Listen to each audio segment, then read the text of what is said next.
ऐसे भाई तुम बड़े न फिर पछताना, बड़े न फिर पछताना।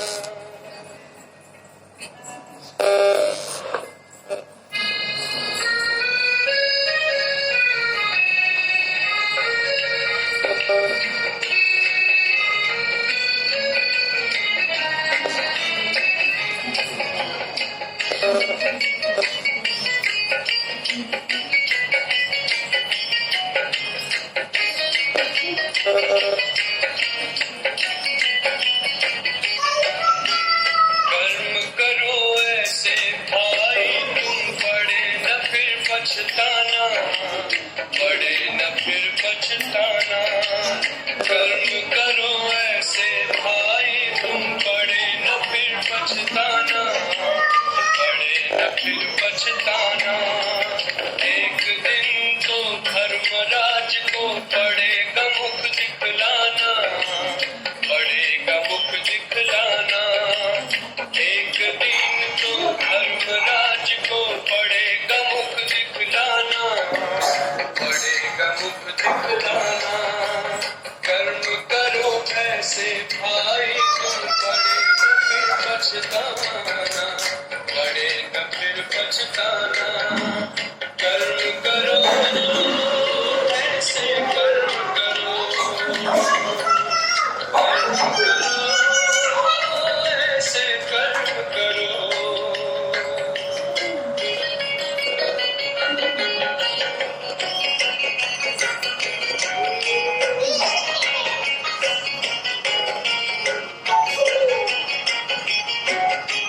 मन में औरों के लिए तुम शुभ संकल्प चलाओ, निंदा करता है जो तुम्हारी अपना उसे बनाओ। आंखों से कभी बुरा न देखो, बड़े जो आंख झुकाना, बड़े जो आंख झुकाना। आंखों से कभी बुरा न देखो, बड़े जो आंख झुकाना, बड़े जो आंख झुकाना। कर्म करो ऐसे भाई तुम बड़े न फिर पछताना, बड़े न फिर पछताना। कर्म करो भाई, कर्म करो, कर्म करो भाई, कर्म करो।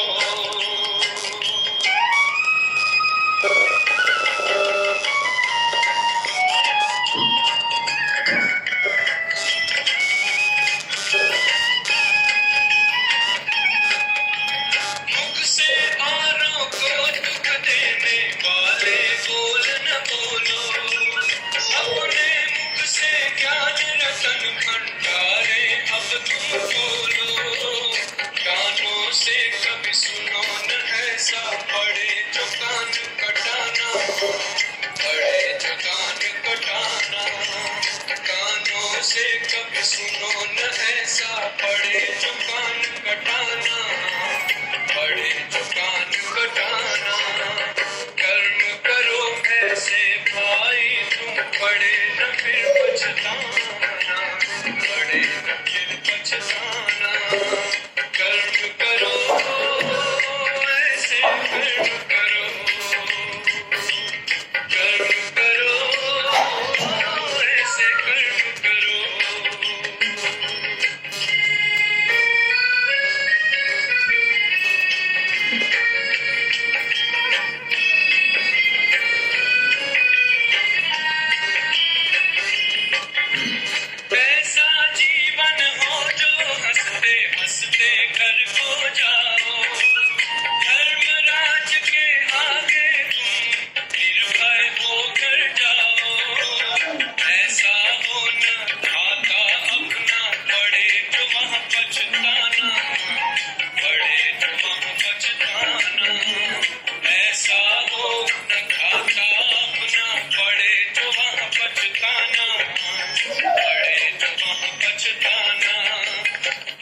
क्या सुन रहे थे अभी?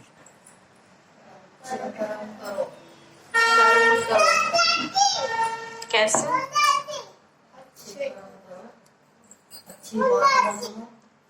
अच्छी बात ना सुनो, गलत बात सुनो। नहीं, गीत में क्या बजा? गीत के शब्द क्या थे? कर्म करो ऐसे भाई तुम, पढ़े न फिर पछताना। एक दिन तो धर्मराज को पड़ेगा मुक्ति दिलाना। बैठ जाओ बच्चों। कल नहीं आए थे आप? कल नहीं आए थे? कहीं बाहर गए थे? आज ठीक है?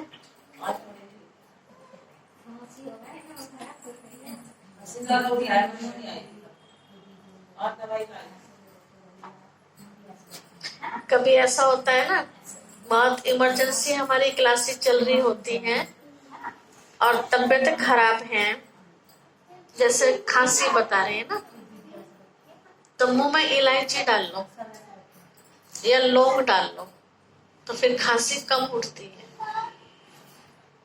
बीच में थोड़ा थोड़ा सा पानी पीते रहो हर 5 मिनट के बाद, तो खांसी बहुत कंट्रोल होती है।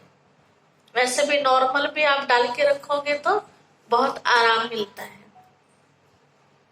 लेकिन क्लास मिस ना हो इस चीज का ध्यान रहे, कोशिश करो, क्योंकि जो पाठ निकल गया वो दोबारा तो मुश्किल मिलेगा ना।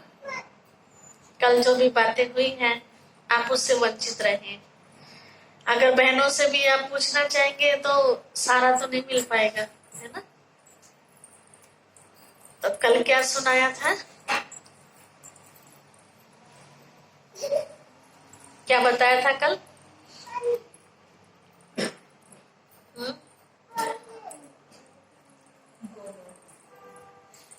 गोल नहीं करो। क्या सुनाया था कल?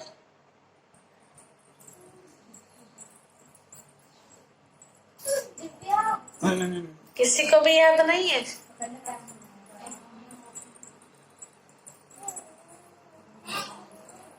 परमात्मा क्या करते हैं ये बताया था ना। क्या करते हैं? ज्ञान देते हैं,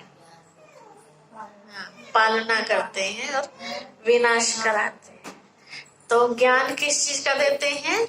आत्मा हमारी साफ कैसे हो, है ना। पालना किसकी करते हैं? सतयुग की दुनिया की। और विनाश किसका करते हैं? कलयुग के अंदर जो पाप आ गया है उसका विनाश करते हैं। तो करते नहीं कहेंगे बल्कि कराते हैं, क्योंकि 3 देवता दिखाए थे ना आपको, ब्रह्मा विष्णु और महेश। इन तीनों के द्वारा परमात्मा शिव बाबा अपना कार्य पूरा करते हैं। आज हम आपको बता रहे हैं। कोई प्रश्न है तो पूछिए। कोई प्रश्न है? नहीं है।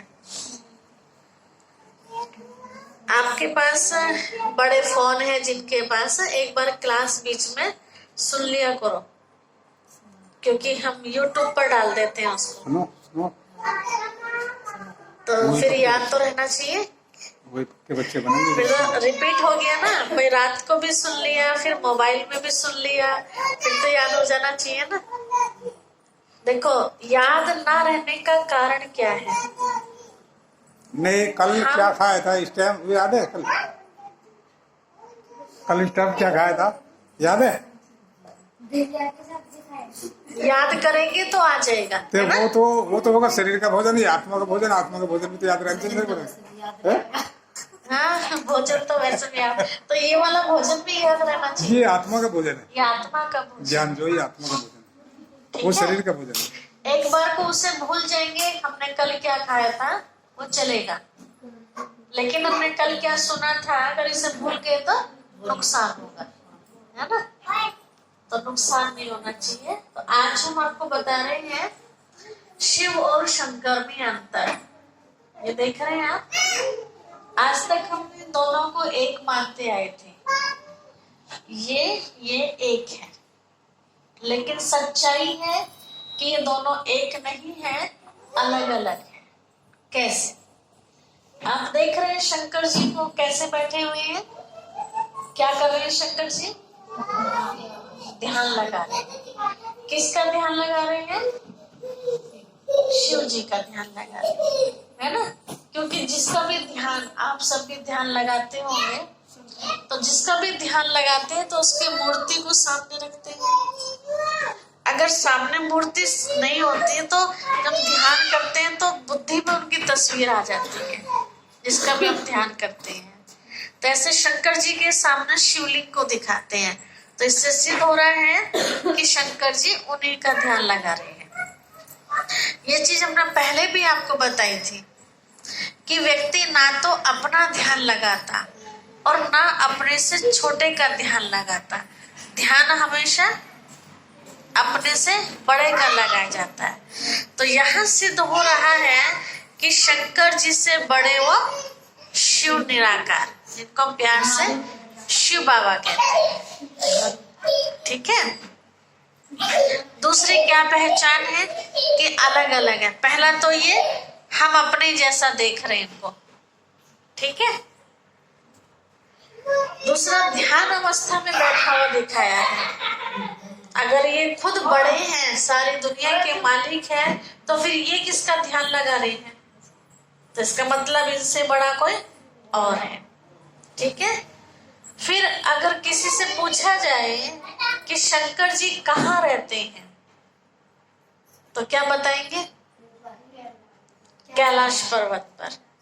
और भगवान जी कहाँ रहते हैं? ऊपर। तो दोनों के रहने का ठिकाना भी अलग अलग हो गया। तीसरा, कभी आपने घरों में कथा कराई हो, ध्यान दिया हो अगर, तो पंडित जी सबसे पहले देवताओं को नमस्कार करते हैं। कहते हैं ओम ब्रह्मा देवताय नमः, ओम विष्णु देवताय नमः, ओम शंकर देवताय नमः, और लास्ट में कहते हैं ओम शिव परमात्माय नमः। तो शंकर को देवता कहकर के नमन किया, ओम शंकर देवताय नमः, और शिव को क्या कहा? शिव परमात्माय नमः। तो ये देवता है और ये परमात्मा है। फिर हम देखते हैं शंकर जी के लिए कहते हैं कि जब वो अपना तीसरा नेत्र खोलते हैं तो तांडव नृत्य करते हैं, मतलब विनाश कर देते हैं। तो शंकर जी विनाशकारी और शिव का अर्थ है कल्याणकारी। तो दोनों के कार्य भी अलग अलग होंगे।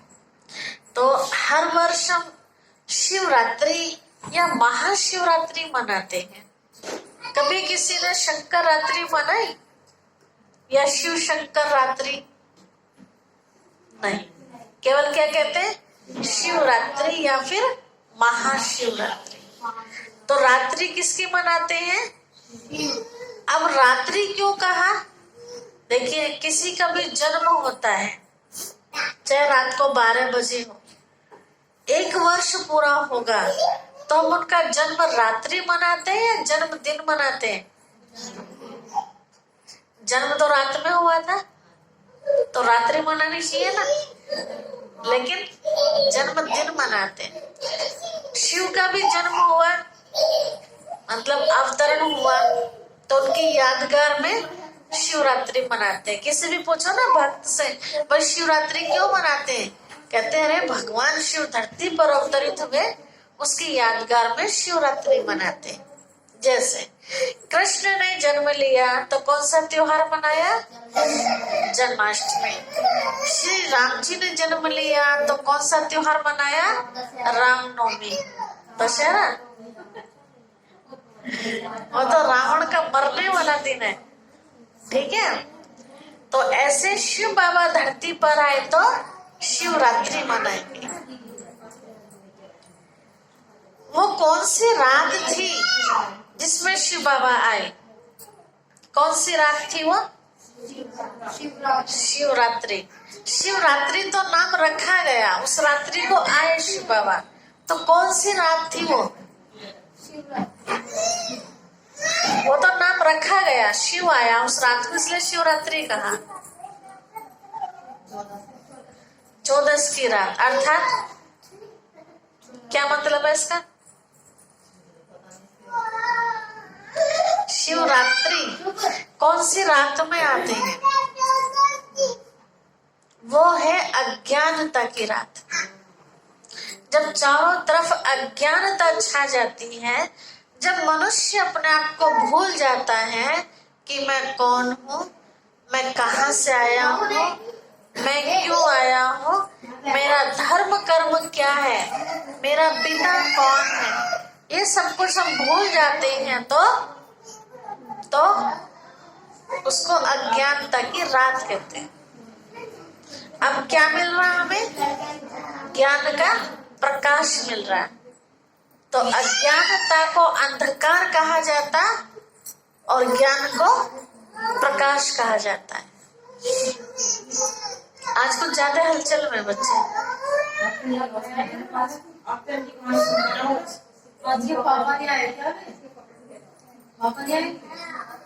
हाँ, आगे तो पापा को दे।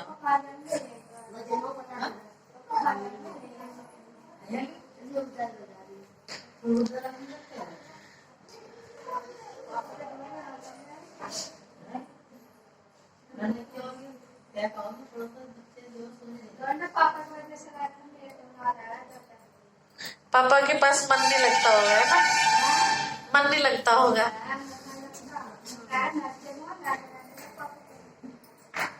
कोई बात नहीं, बच्चे हैं ना। तो क्या सुन रहे थे? अज्ञानता की रात्रि में शिव बाबा आते हैं ज्ञान का दिन बनाने के लिए। जैसे नीचे आप देख रहे हैं चित्र में दिखाया है, शिव बाबा दिखाया है और शिव बाबा से किरणें निकल रही हैं और किन तक पहुंच रही हैं? ये 5 भूत दिखाए हैं। अहंकार, काम, क्रोध, लोभ, मोह और अहंकार। ये 5 भूत हर किसी के अंदर है, सबके अंदर है। किसी, हाँ, सबके अंदर है। ठीक है।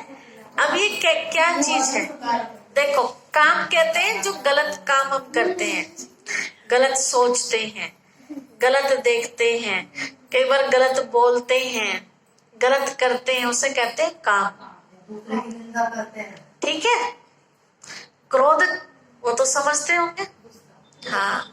लोभ, लालच, आवश्यकता से जो अधिक है उसे लालच, लोभ ही कहते हैं। एक होता है आवश्यकता, है ना? एक है आवश्यकता नहीं है। समझो आपके पास 20 सूट है ना? बेचने वाला है, वो भी अच्छा लग रहा है, 21वां भी ले लिया। जरूरत नहीं है लेकिन फिर भी ले, चाहे पहनने को टाइम भी ना मिले, उसको रखा है अंदर अलमारी में पैक, है ना? तो इसको कहते हैं लालच या लालच। किसी की चीज को अपना बना लेना, आवश्यकता नहीं है लेकिन ज्यादा चाहिए मुझे, छीना, है ना? तो उसको लोभ कहते हैं। और मोह,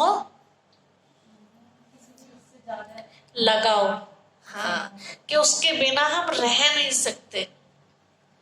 चाहे बच्चा हो, चाहे माता पिता हो, चाहे फ्रेंड हो, चाहे पति हो, चाहे पोता हो, कोई भी, मतलब मोह किसे कहते हैं? हम जैसे बैठे हैं ध्यान में ईश्वर की, है ना? उस समय वो जो देहधारी याद आते हैं, हम चाह रहे हैं कि एक तरफ थोड़ी देर के लिए हम चारों तरफ से बुद्धि हटा के एक परमात्मा में लाकर उससे शक्तियां प्राप्त करें, लेकिन वो जबरदस्ती याद आ रहे हैं, इसको मोह कहते हैं। अगर याद नहीं आते, नॉर्मल है, तो उसको मोह नहीं कहते। ठीक है। ये 2 चीज होती है, एक मोह होता है और एक प्यार होता है। तो दोनों में धरती आसमान का अंतर है। प्यार सबसे करना है लेकिन मोह नहीं करना। मोह वाला हमेशा रोता है, दुखी होता है, प्यार वाला कभी रोता नहीं। जैसे उदाहरण के तौर पे आपका छोटा बच्चा है, अभी आप उसको गोद में खिला रहे हो, थोड़ा सा बड़ा होगा तो स्कूल जाएगा, है ना? तो प्यार होगा तो जबरदस्ती भी आप बच्चे को स्कूल में भेजोगे, क्योंकि बच्चे का भविष्य आप देख रहे हैं, है ना? अंदर में तो लगेगा मेरे बिना बच्चा कैसा रहेगा, 2 4 5 6 घंटे, है ना। लेकिन घर बैठाने से काम चल जाएगा? नहीं चलेगा। तो अगर मोह होगा तो भेज नहीं पाएंगे हम। बच्चे को तो याद आनी ही है ना। जैसे अभी आप कह रहे कि मेरे बिना रहता नहीं है बच्चा, है ना। मतलब अपने पापा के पास भी नहीं रह सकता, तो इतना अटैच है बच्चा का, है ना। फिर कल को हम उसको स्कूल में भेजेंगे तो उसको प्रॉब्लम आपको भी होगी और बच्चे को भी होगी। तो बच्चा पढ़ पाएगा? नहीं पढ़ पाएगा। तो प्यार किसे कहते हैं? प्यार में थोड़ा सा कष्ट सहन करना होता है ना। बच्चे को जबरदस्ती रोता हुआ भी हमें छोड़ना पड़ेगा, क्योंकि हमें उसका भविष्य बनाना है। इसे कहते हैं प्यार। चलो अब तो लोकल के स्कूल में ही है बच्चा, है ना। एक टाइम ऐसा भी आएगा कि दूसरे शहर में भी बच्चे को हमें भेजना पड़ेगा, और जब तक और ज्यादा समय लेट आएगा, सवेरे गया शाम तक आया, ठीक है। फिर एक टाइम ऐसा भी आएगा कि हो सकता है आपको विदेश में भेजना पड़ जाए बच्चा। पता चला कि वर्ष में एक ही बार आएगा।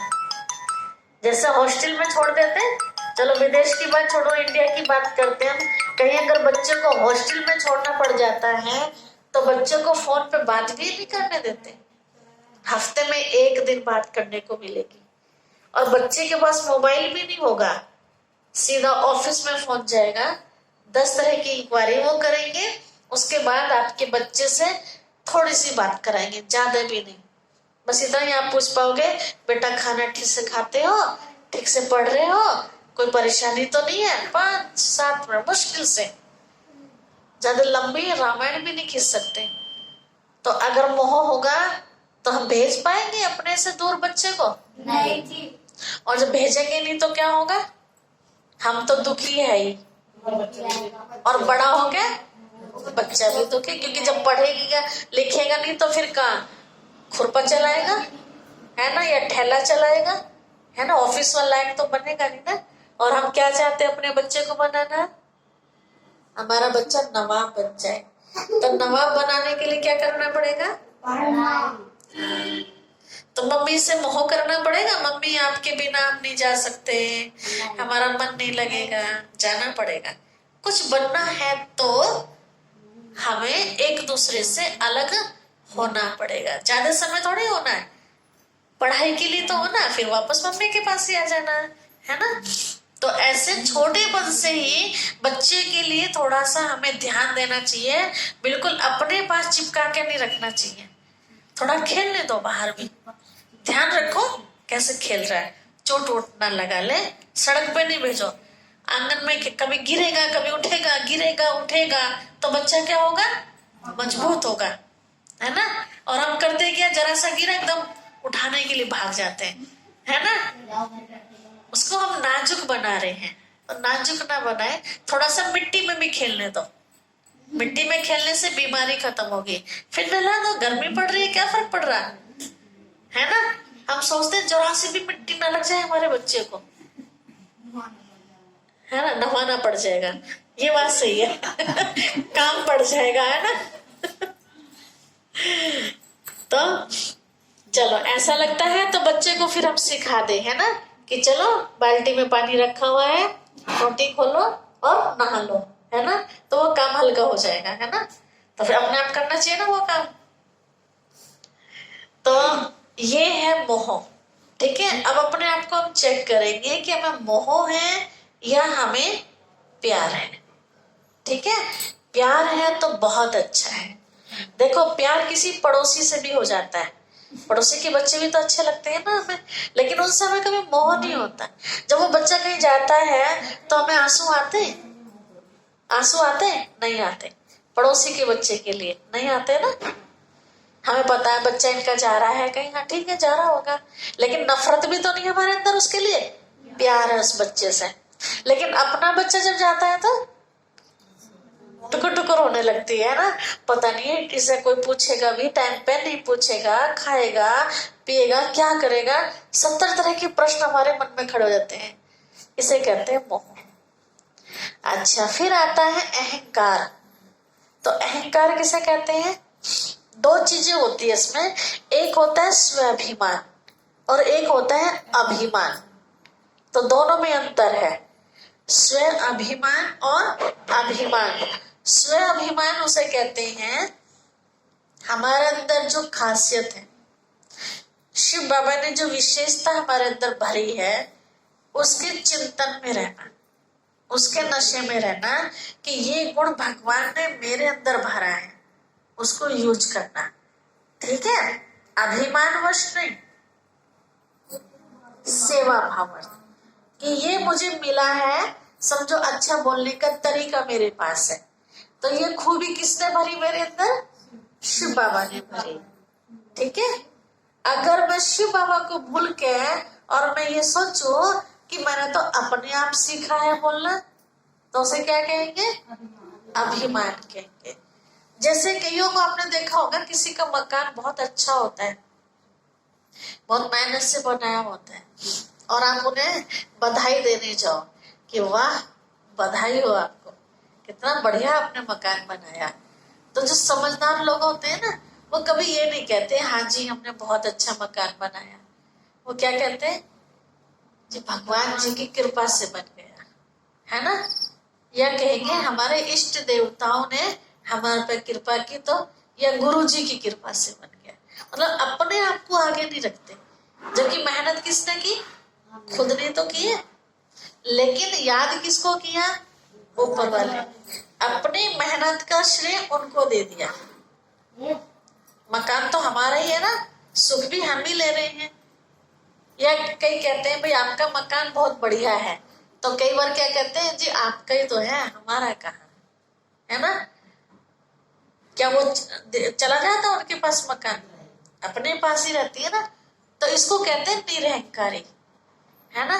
और कई लोग क्या जवाब देता है? हाँ बनाया, पता कितने लोहे के चने चबाने पड़े इस मकान को बनाने के लिए, है ना। तो ये क्या झलक रहा है? ये अभिमान झलक रहा है।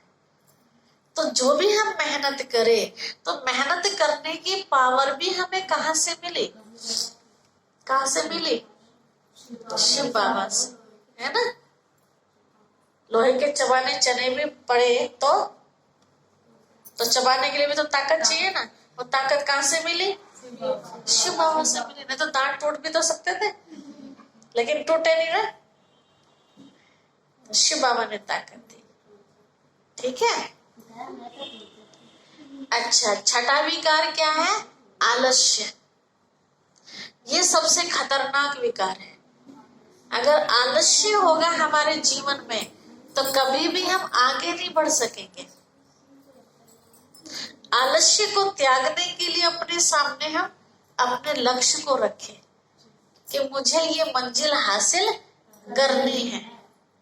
मंजिल मतलब ये काम मुझे करना ही है और मुझे इसके नंबर मिलने वाले हैं। तो आलस्य आएगा? आ ही नहीं सकता। ठीक है। जैसे हमेशा समझो आपके घर पे कोई आने वाला है, हमेशा याद रखो। तो फैलावा छोड़ सकते हैं हम? सवेरे सो के उठे और हमें पता चले कि मेहमान आने वाले 10 मिनट में, तो हम पहले खाना बनाने जाएंगे या बिस्तरा समेटेंगे? और जब दिमाग से होता है बाद में कर लेंगे, पहले चाय वाय पी लेते हैं, तो इसे क्या कहेंगे? आलस्य। फिर वो पड़ा ही रहता है, फिर चाय के बाद फिर कुछ और काम, फिर कुछ और। जब कमरे में जाएंगे तो अरे आज तो बिस्तरा ऐसे ही रह गया। ऐसे बहुत सारी चीजें। हम अपने घर की सेटिंग क्यों नहीं कर पाते? आलस्य की वजह से। अगर ये याद रहे कि अभी कोई आने वाला है मेहमान, तो घर की सेटिंग कैसे हो जाएगी? फटाफट हो जाएगी, है ना। क्योंकि बेइज्जती वाली बात हो जाएगी ना अचानक से। तो ऐसी सोचो कि कोई आने वाला है, चलो वो भी छोड़ो। अब ये सोचो शिव बाबा देख रहे हैं और मुझे इनाम मिलने वाला है। फैलावा कर दिया तो, छोड़ दिया तो इनाम खत्म, और समेट दिया तो बन गया काम। तो बनाएंगे काम पक्का? अपना बिस्तरा समेटेंगे या मम्मी के हवाले छोड़ देंगे? क्या करेंगे बताओ? फंस गए है ना, बता के क्या करेंगे बताओ। हाँ, मेरी ताली बजाओ बच्चे के लिए। आप नहीं समेटोगे? हाँ, सब समेटेंगे ना? आती है ना तय करनी, कपड़े की कंबल की तय करनी आती है? हाँ, एक से नहीं होती ना, दो भाई बहन होते हैं ना, दोनों मिलके करो। हाँ, अब तो बड़ी है, छोटे बच्चे नहीं, छोटे छोटे की हेल्प करो, ठीक है, ताकि मम्मी को थोड़ा सा फुर्सत मिले, ठीक है। छोटे छोटे से काम होते हैं जो हमें बच्चों को सिखाने चाहिए, क्योंकि कई बार ऐसा होता है ना, हमारी तबीयत खराब हो जाती है, कमरा ऐसे ही पड़ा रहता है, या कहीं बाहर जाना पड़ता है अचानक से, कई बार बहुत सारे काम होते हैं घर में, है ना, तो कितना लोड पड़ जाता है, और बच्चों को हम बिल्कुल ऐसा फ्री कर देते हैं कि बड़ा होके अगर वो चाहेगा भी ना तो उससे होता नहीं है, संस्कार नहीं बना ना, इसीलिए गलती किसकी, फिर कहते हैं हमारे बच्चे तो करते ही नहीं है। कराया हमने कभी उनसे? कराया ही नहीं ना, है ना। तो इसीलिए आलस्य को त्यागना है, किसी भी चीज के लिए, खाली साफ सफाई के लिए नहीं, हर चीज के लिए आलस्य को त्यागना है। जिसने आलस्य को त्यागा उसने ही मंजिल को पाया है। जो आलस्य के वशीभूत हो गए वो कभी अच्छे नंबर ले नहीं सकते।